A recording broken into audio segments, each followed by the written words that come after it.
just to get back to the creative stuff, let's get in our minds what we feel like is not rejection, but failure. What's our like biggest creative failure?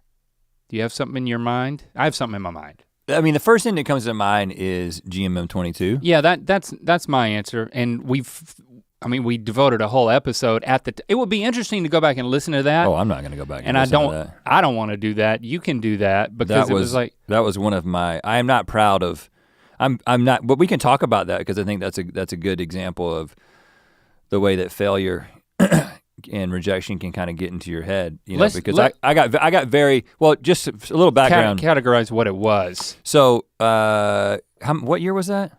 2017? I don't know. 2018? 2018. 17 and 18. 17 and 18. Okay, so we were given the opportunity, we were approached by YouTube. They were investing in different kinds of content. They actually originally came to us. I don't know if we've ever talked about this part of it, but Probably. They originally came to us and asked us if we would make like a late show version of Good Mythical Morning, so like a Good Mythical Night or something like that.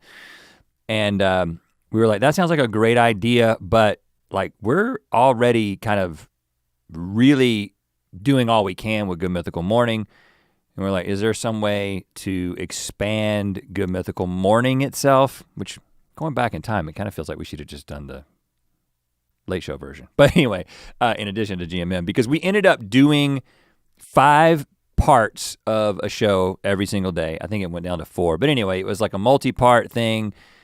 And the technology worked against us, but also, we said yes, we wanted to go for it, and it did not work. I mean, Long story short, it didn't work, and it hurts when it's, if you create something and you put your heart and soul into it. I'm saying this by contrast. I'm not describing what we did with that, but if as an artist, if you create something that you pour your heart and soul into, and then nobody sees it or cares about it, that's a certain type of failure. It's a different thing. What we experienced was something that was near and dear to so many mythical beasts that they cared about so much, and we messed with it in a way that frustrated them and was not a good experience, which then made it an even more difficult experience for us because we were trying to take into account there was so much feedback. Yeah. So that was a certain type of very scrutinized failure. It's kind of like the Water World, like big budget movie scenario where everybody's geared up to see it, and then it's just horrible. So it becomes the object lesson of cinema no-nos. It's like because there was, the digital space is much more experimental and frontier-like. I don't think it serves, and no one's emulating GMM to the point where it becomes a cautionary tale. So I don't know exactly what we learned, but I think, I'm sure we learned a lot of stuff. And we both agree that we're very glad that we said yes and we tried it. I mean, because there are a number of things that came from that.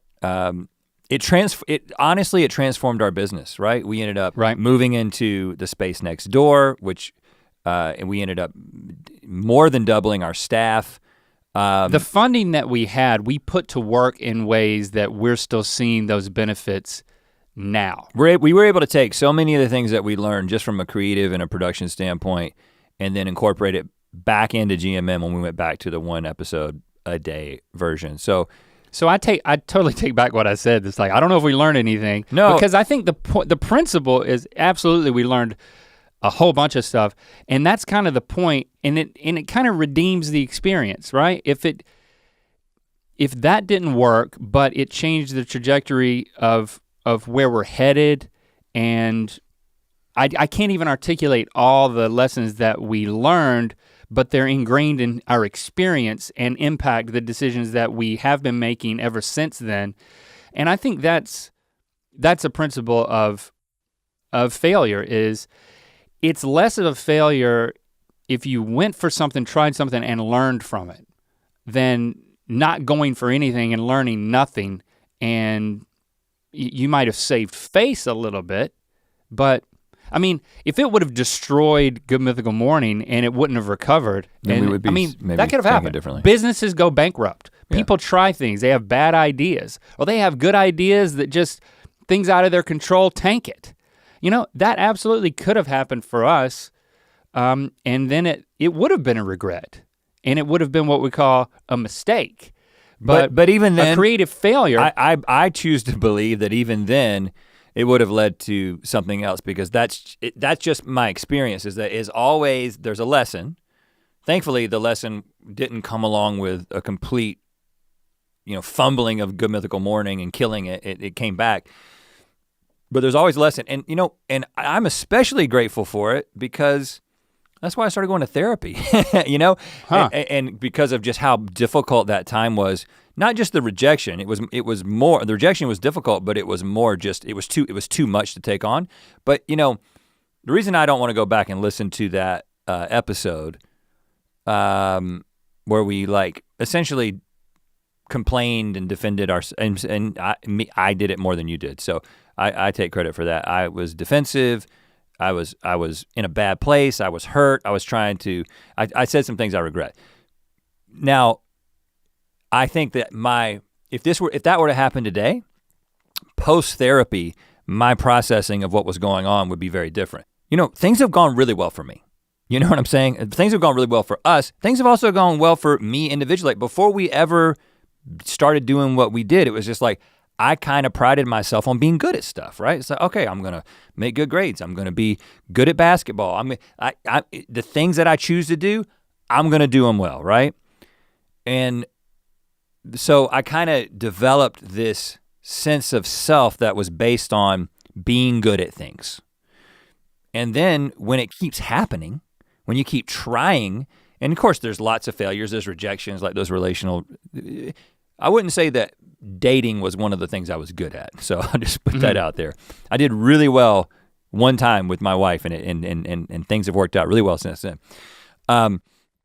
But this idea, I think the thing that was so difficult about GMM 22 because it was such a public failure in terms, so many people saw it as, you guys tried something and it did not work, and it's so obvious to everybody. Why don't you just admit? Now, isn't that embarrassing? Yeah, and again, there's this, you start, if you're me, you've placed some of your own personal value in the way that what you've created is received, right? And so I told you last week my recommendation was Elizabeth Gilbert's Big Magic, which I was talking to my therapist about that, and he was like, oh, I used to recommend to a lot of people her TED Talk, which if you don't want to read the book, which I do recommend the book, you can kind of get a lot of the same ideas, and she's actually done a number of really popular TED Talks where she talks about this. But she kind of emphasizes this idea of what you create matters a whole lot, but also doesn't matter at all, right? There's this sort of built-in irony, like it's sacred and it's awesome, and the creative expression is an incredible thing, but also you kind of have to live as if it doesn't matter, especially how it's received. The thing that you can't control. The thing you can control is what you create and how you create it. The thing you cannot control is its reception. And we operate in this world where reception is such a big piece of the pie. Yeah. Because we throw things out there constantly. We're throwing things out there to the most interactive media genre that's ever existed. What has happened since YouTube, right? So immediate feedback, and also this high quantity of content that's going out there. So you're just getting this constant feedback that's shaping everything. And so that's been very difficult for me, a performance-based person, to create in a medium where approval, literally, like how many people like this? How many people watch it? The approval is quantifiable. And it's a reflection in your mind of what people think of you, their assessment of you as a person. Oh, you must not be as smart as I thought you were, Rhett&Link, because you made a decision that led to something that was embarrassing, right. That was a failure.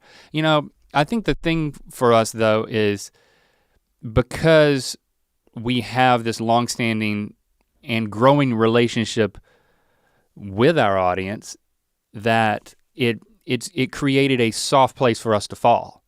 You know, where I think anybody who listens to this podcast weekly has a sense of who we are and is on board. We have there's an understanding and there's a belief in, hey, I like these guys. You know, I'm loyal to these guys. If you stick around. Even if some things that they create aren't the best thing for me. Like, you may have a favorite artist who has a body of work that from album to album, you may not like every single album the same, like Sturgill Simpson. Like, I feel like I have a relationship with his work, not with him, that is, it's special to me. But there's certain albums that, like, I really applaud the fact that he's doing his thing, and it wasn't for me. And there's been a few of those albums, right? But I still believe in him, and like give him this, and those weren't failures, they just weren't for me. But even if they were failures, I'm like, hey, I'm still a fan, and I respect the fact that, like, just because I don't like it, or even if people didn't like it, that he was doing his thing. Mm-hmm. And I'm on board for that. And we have the benefit of having that soft place to fall because we have that loyalty and that relationship built. There's, I was reading Questlove's creativity book, which, spoiler alert, I'll recommend at the end and give you details about it. But he talked about a creative failure, and if people don't, and the type of failure that, like, if you put something out into a world and nobody notices or cares.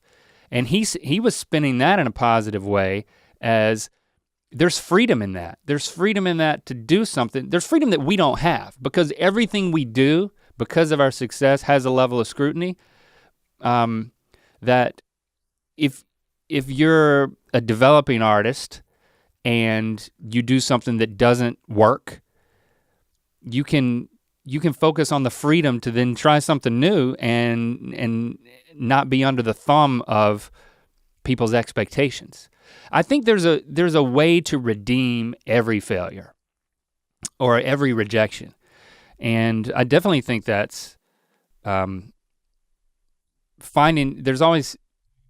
can always see it as an opportunity if you want to. You can always spin and focus on the positive, and you can learn things from it. If it builds into who you are and changes who you are, and then it was worth it, right? And it enables you to move forward as long as you don't allow it to keep you from moving forward. And I definitely feel that as we